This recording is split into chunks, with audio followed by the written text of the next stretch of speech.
Hello and welcome to another edition of For the Record. I'm Sean Murphy. My guest today is David Hoyle. He is the Development Team Director for the Connecticut Cycling Advancement Program. It's his first time on the show, and we're going to learn all about the program today. First of all, welcome to the show. Thank you, Sean. Let's give everybody a background on what the Connecticut Cycling Advancement Program is. The Connecticut Cycling Advancement Program, or CCAP as we often call it, is a statewide youth cycling program that's allowing youth in Connecticut to get involved in the sport of cycling at a level involves the high schools, a travel team system, and then a higher level pro-style system that encompasses a leadership quality to it. So this is serious stuff. It's not really just recreational. I mean, there's organization involved in this team stuff, right? Exactly. It involves everything from a very entry-level kind of fun introductory aspect to it all the way to a very high-level cycling. And how was it decided way back when that something like this should come about in the first place? What we realized this a couple of years ago is that there really isn't any model like this that's this inclusive and that gives kids a real tangible future in the sport that currently exists in Connecticut or really elsewhere in the United States. So we thought, well, this is something we can do. It's modeled in a lot of ways after other mainstream sports that a lot of families and kids are familiar with. And we decided we were going to do it. I think that's a good idea. If you can get mom and dad involved in sort of a participatory way, the way they would be with their kids with cheerleading or soccer or something like that, that's a big deal because they want to be involved and they kind of almost want to live vicariously through their kids. And cycling would be a different and I don't want to say a new way because cycling has been around forever, but you don't think of it as sort of a team sport, especially at that young age, right? Exactly. And the thing about cycling is that it is a team sport more so than almost every other sport out there. And it's our job to teach kids and families how so. You have to open their eyes because it is, but people aren't aware of it, are they? Cycling to most people is a recreational activity that you see everybody doing, especially in the warm weather months, but have no idea that it can be a competitive team sport thing. Exactly. Wow. How did you personally get involved? Have you been a cyclist since you were a kid? Well, I've been riding a bike since I was a young kid for sure, but I was lucky actually to have people and mentors that really guided me through my late teens and early 20s into the sport. And there are a lot of people that aren't as lucky to have those people. And that's what we're trying to do is provide that guidance and mentorship so that everybody can have that opportunity that I had. So when you're starting out early, like you said, in the high school type level, what are they doing there at first? Is it a competitive situation or is it more of like sort of just an introduction to in a lot of ways? It's a whole combination. What the CCAP does is really make sure that a high school club can start, which means that they can have an advisor that can lead the club. And then from that point, the club is really whatever the advisor and the kids within the club want to make it. So it can be something where they do mostly fun rides, not as competitive. They can be very competitive. They can gear themselves towards different styles of cycling. Maybe it's mountain biking or road biking, BMX or cyclocross. But the CCAP's job in that case is to make sure that they have the inspiration and the tools they need to make whatever their goals are successful. Is it a high school club, meaning it's part of the school, and would that mean that it would fall under the realm of the athletic director of the school? Does it work that way? As a club, it's part of the school, and as cycling becomes popular enough and becomes a varsity sport, then it falls under the That's an excellent definition there because varsity sports are, your typical, your footballs, your basketballs, your soccers and stuff like that. But a club level sport at a school, you're not necessarily traveling all over the state to compete against other schools, and there probably isn't as much money involved in it as far as investment-wise, right? Exactly, and there's good things there and bad things. The benefits are that it's simple for the cycling club to go after the specific goals that they want to reach. The difficulty is that they don't have as much support from a monetary standpoint. It's harder to get the word out there what they're doing, and that's really where CCAP comes in. We help them reach their goals. We even have leagues that these schools can compete in. Yeah, I was going to ask you that. Do they compete when you're at the club level at a school? Are you competing against other schools? Can it be a club that doesn't really have an affiliation with a school per se? How does it work? Who are your competition? if a high school wants to come out to a race, for instance, there's a whole slew of races put on by what's called USA Cycling, which is the governing body of cycling. And CCAP falls within that to put on and promote its own races. And the high schools can come out and compete in those races. There will be kids there that are on teams or by themselves that aren't affiliated with high schools, but there will also be other high school teams there. So it's like an invitational kind of a thing. In some ways, Yeah. but really any kid can do it. And that's any kid or school can do it. Now, when you say kids, when they're there individually, can you compete individually, but then also be a part of a team too? Is that how it works? Absolutely. Oftentimes, kids that are part of teams will sign up for the race as Right. part of a team, and it makes it more fun. And that's why CCAP is really trying to teach people how the team aspect of cycling works. But you absolutely can show up if you want to drive there by yourself and do your thing. A lot of people do it, and there's nothing wrong with that. Is it at the point where there are a lot of people that take it very seriously, competitive-wise, and also people that are just there to have fun and almost recreational? I'll be a part of it, and I'm just glad I'm there. I'm just having fun. While these other guys are they're gung-ho trying to win it, right? Absolutely. Yeah. And that's the beauty of cycling, is that it really does categorize out different ability levels, different goals that people have, how seriously they take it. So there are guys that have been cycling like myself for over 10 years, and they really push themselves in there at a kind of a professional level. And then there are guys and gals that just want to ride for fun. They still want to race, Right. but they don't necessarily want to train, Right. 350 miles a week. And you can also participate in different types of cycling. So if you enjoy mountain biking versus road riding, you have that ability to mix things up and change things depending on what's fun for you. Yeah, it's interesting. A person may not want to, like you said, train gung-ho and really be at that high level, but at the same time, they also want to push themselves against the pack or against themselves just to kind of better themselves. You need a measuring stick, if you will, even if you're not super high-end competitive, right? Exactly. How would you describe the state of cycling in this country, in this area maybe? What's it like? State of cycling in our country is actually, it's on the rise big time. There's a lot of grassroots movements right now, and you see that at the local level in high schools and local races.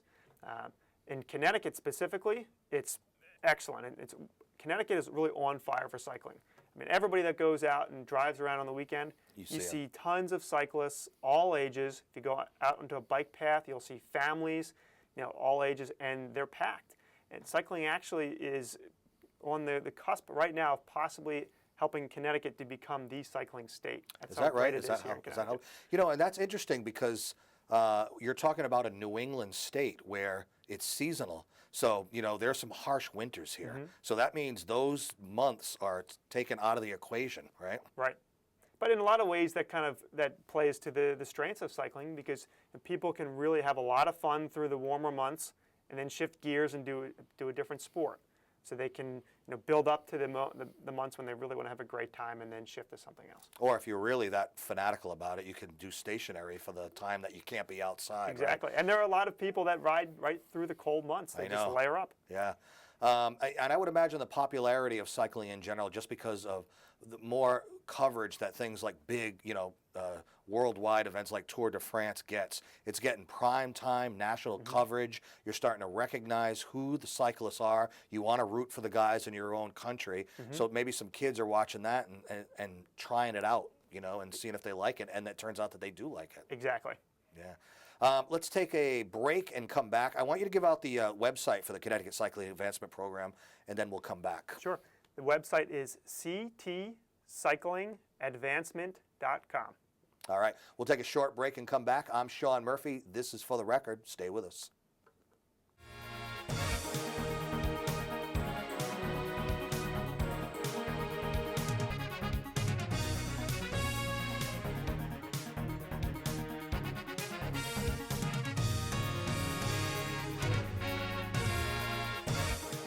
Welcome back to For the Record. I'm Sean Murphy. My guest today is David Hoyle. He is the Development Team Director for the Connecticut Cycling Advancement Program.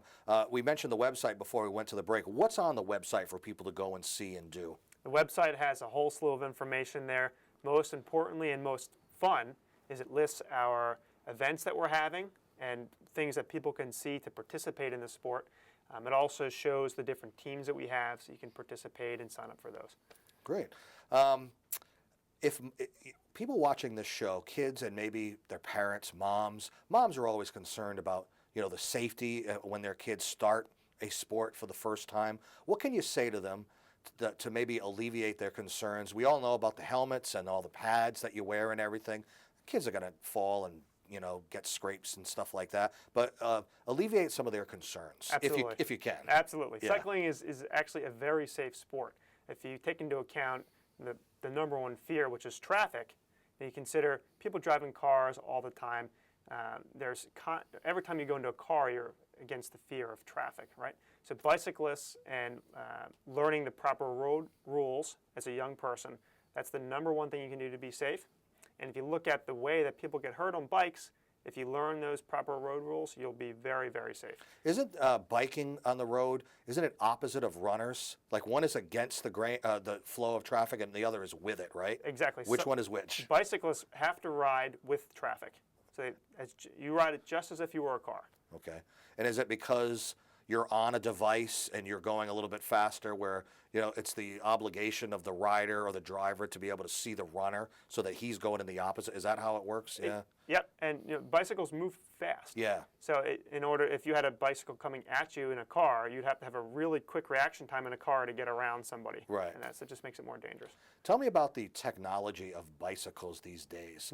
They've advanced a lot. I can tell you that even from when I was a kid. And there's technology it's advanced greatly, hasn't it? It is, and that's all due to materials, to smartphones, GPS, you name it. But materials of bicycles nowadays, you pick up your standard bike and it weighs less than 20 pounds. With one hand you can pick it up. It's amazing. It makes it fun. And Yeah. it's, also just from a standpoint of safety, like you mentioned before, there are systems now where if someone does crash or you stop for too long, there's actually a sensor that will tell somebody somewhere else that you're not moving or something's gone wrong.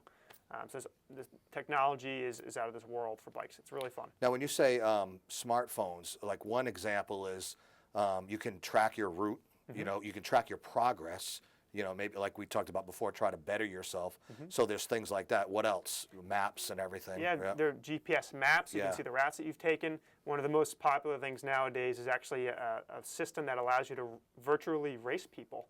So it tracks how long it takes you to go from point A to point B, and then it puts you on a leaderboard against other people. And that's awesome. It's like kind of a video game that you're in exactly, a way. and the kids love it. Yeah.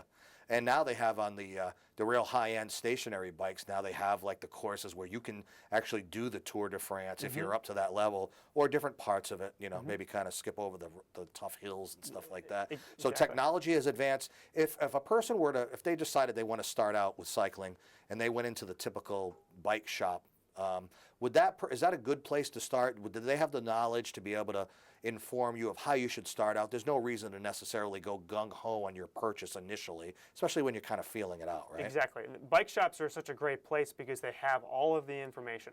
And what they're really good at is helping you determine what you want to buy. Do you want to buy a basic bicycle that will provide you that really fun experience, or do you want to get something that is a little bit more high-end? And they can absolutely help you with all those decisions. High end is, would it be based on, maybe how many speeds the bike has, how light it is, what you're going to do with it? What's the difference these days? All those things. So how many gears you have, and the materials it's made out of. If it's mountain biking, it depends on how high of a jump you're going to go off of. If it's a road bike, it's usually dependent on how lightweight it is. All those things are taken into account. When you get into organized races, whether it's high school or above, where exactly do you do the racing at? Are you on roads that are closed off? Do you go to tracks? How does it work? Bike racing it's a very safe and organized sport. USA Cycling, which I mentioned before, is the governing body. The governing body. Exactly. Yeah. And what they ensure is that every event that's put on through them is done in a safe, organized manner. So roads will be closed. For instance, if you go to oftentimes what they call a criterium, that's a short course, less than a mile often, course that will all be closed down and it's only open to the cyclists. If it's a longer course, road race style, those will have police and escort vehicles at the front and the back. So anybody within that group is protected from any traffic and will be safe and have a great time. The only injuries that are going to occur are the ones that you do to yourself, because if you take the fall, it's not going to be because of outside interference. Exactly. Right. Yep. Yeah. And you know what's great about cycling races is it's not NASCAR. It's not like taking left-hand turns around an oval the whole time. Yeah. And my director's going to be angry because I took a shot at auto racing NASCAR there, but that's what it's about. Now, the CCAP, you're trying to project a certain image. It's sort of what you want people to know about it, right? Exactly. What we want people to know is that cycling is an inclusive sport. Anybody can do it at any level, and you're going to have fun. You can take it to whatever goal you want to reach. Way back in the day, I'm a little bit older, I often saw kids just get on a bike and ride without the helmets, without the pads. I see kids wear helmets. It's like built into their psyche now. They just know. Not everybody does it, but a lot of kids do it. I don't know if it's the parents, concerned about the safety, but I think kids just automatically know to put on a helmet now, right? Plus, they're probably city ordinances for it too, right? Yes, there are certain ages that you have to wear a helmet, and then that depends by state. But ultimately, a helmet is such an easy way to make sure that if you do crash, you're not going to get severely injured. Right. Bike injuries, what usually happens? What's the reason that if something does happen? Usually, if you crash, 9 times out of 10, it's because you're not paying attention and you hit something in the road. Right. And when you fall, most times, all that happens is you get scraped up. If you crash in the woods, mountain biking, or doing something else, it's usually because there was a stick or a log or a tree. You're very off-road, and you're going to go over some bumps. And those bikes are very different than the street bikes, they're right? very, very, very different. Right. We talked about the injuries, and just to alleviate the concerns of the parents about that. Those light bikes that practically weigh nothing, are those the ones that are less likely to be damaged if you do kind of take a tumble, just because there's nothing to them? Mm-hmm. Well, any bike can get damaged if it impacts correctly, but the bottom line is that they're very strong. Carbon fibers or something, or whatever it is? The materials they use are oftentimes right out of military-grade research. Yeah. So it's pretty impressive stuff. One other thing I wanted to talk about is the amazing effect on your health that cycling does. I mean, you can see it on you or anybody else. You're just not an ounce of body fat on you if you're doing a lot of cycling, right? And the thing is, cycling helps with the physical health, but it also helps in major ways with mental health. Kid after kid that goes through our program sees increases in their grades and just their level of happiness. So it's absolutely, physical health is one, and that helps from the way that you look to the way that your body functions, but also in social and mental aspects. I think it's because, when you're doing it, I think maybe because it's kicking out those endorphins while you're riding and you're getting a little bit of a thrill out of it. Not only that, but if you decided you wanted to use cycling for health purposes, maybe for weight loss or something like that, if you start seeing the effects, and you will if you really get into cycling significantly, you see the results, and that makes it just like a person losing weight any other way, right? You do. And kids don't necessarily care. Right. They just think, oh, this is fun. Right. The bottom Totally line fun. is if you teach them these things when they're young, they don't need to worry about that stuff because it's ingrained in them for when they get older. And I think they would prefer, if you get into cycling as a hobby, as a sport, you would much rather do that than just go to a gym every day. I mean, because that's fun. It's like runners are pretty much, they're addicted to what they do. Mm-hmm. And I think cyclists are pretty close to that too, wouldn't you say? They are, and we see many, many cyclists that come from that kind of gym mentality and move into cycling and realize this is really fun. I'm never going back to the gym. Right, you're outside all the time. Yep. And like you said, even around here, there are people that'll try to get into the winter months with it as much as possible. Right. I drive by a guy who rides his bike every single day. He's got a big backpack on, and he's hustling and hauling. And even when the weather gets ridiculous, sometimes rain, when it gets really cold, he just wears the appropriate gear and he does it. He's just that much into. I would imagine it gets to a point where he has to drive at some point, but as for deep into the year as he can, he will be biking to work every day. That's great. And he's also got the safety going at night, which is also something important too, whether it's a light or wearing reflective clothing, stuff like that. Yeah, and actually those things are, to your earlier point, are great things that kids and adults can do all the time. Even if it's a sunny day, if you put a blinky light on the back of your bike, It's just another thing to help cars see you and other cyclists see you. Now, the CCAP, it's a nonprofit, right? It is, yeah. So obviously you have to generate funds, raise funds, and you have a lot of fundraisers throughout the course of the year. And, We do. And you have a big one coming up. Talk about that. We do. So we have two cornerstone events of the year, and the one that's coming up September 20th and 21st, centered in downtown Hartford. It's called the Connecticut Cycling Festival, and it's exactly that. It's a cycling festival that is all about Connecticut cycling. The first day, we have an event that's centered around road cycling to kick things off, and really any age can do it. We have a distance that's 45 miles and 100 miles. It's called the Connecticut Grand Fondo, and it's a beautiful route that goes along the Connecticut River Valley.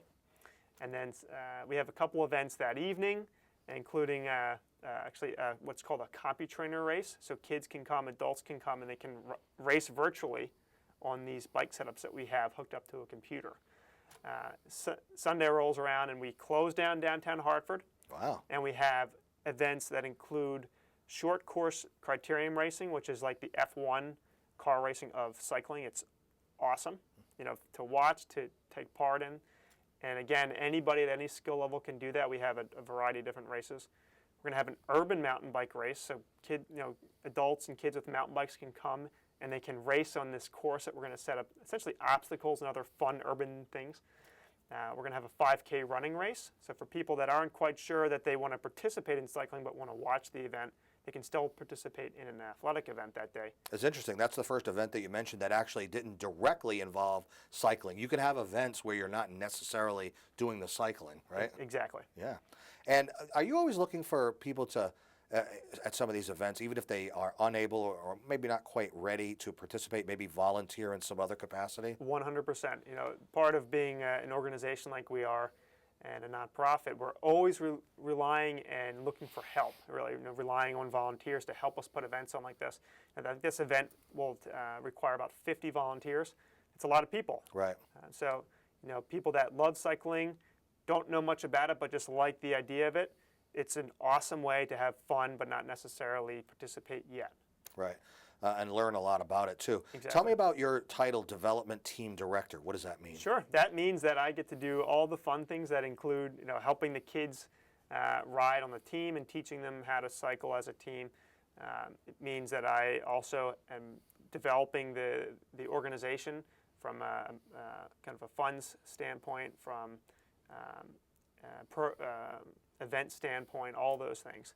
How big is your staff as far as the kind of full-time people that are working with you? Yep, there are 4 full-time, and then we have about 4 part-time people. Is your funding done directly through like private donations in these fundraisers? Are you able to get grants and things of that sort? Yep, Yeah. The majority of our funding is through individual donors, and Right. we're very, very grateful for all their help. Events like the Connecticut Cycling Festival are great ways that people can kind of understand how much fun cycling is while still making a meaningful donation. We also do have corporate sponsors that help out with our events. I was going to ask you how much local companies got involved in it. Yep, in a major way. Yeah. Cycling is a great community sport, and any company that I've ever worked with or that has ever taken part in a cycling event has always seen an excellent return on it, or has seen a positive impact in some way. You talked about kids a lot. How about seniors? Are they getting involved in it a little bit too? Absolutely. Yeah. That's one of the funny things about cycling is that the senior ranks Yeah. is actually growing exponentially. And it's CCAP's job to make sure that the younger kids realize how much fun it is, and that the younger kids realize the fun that the seniors are having and can have. They see them and they can see, wow, these guys are having a ball. I want to try that myself, Exactly. right? Mm-hmm. All right. Well, let's take one more break and come back with David Hoyle, the Development Team Director for the Connecticut Cycling and Advancement Program. We'll take one more break and come back. I'm Sean Murphy. This is For the Record. So that is our show for today. That event coming up, it's actually sort of a dual event because you kind of have two things going on at the same time, right? We do. Now, as a cycling festival, one of the great things about it is that the festival aspect includes things that people that might not even ever have ridden a bike would love. So we're going to have almost 20 food trucks there. We're going to have a BMX trick show, which is going to include a guy that, Chris Clark, is a professional BMX trick show rider. He's going to be jumping off these big blocks and just doing these awesome things. We're going to have a food tent that anybody can enjoy.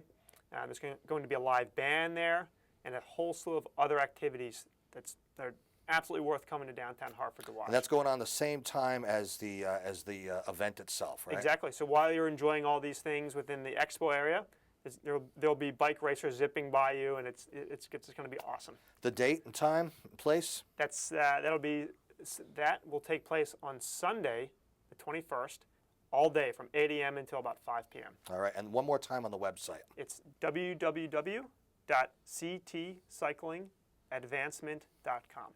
David Hoyle, the Development Team Director for the Connecticut Cycling Advancement Program. Thanks for being on the show today. You're welcome. Thank you, Sean. And thank you for joining us for another edition of For the Record. You can see this show and many others on our YouTube sites. We will see you next time. Take care.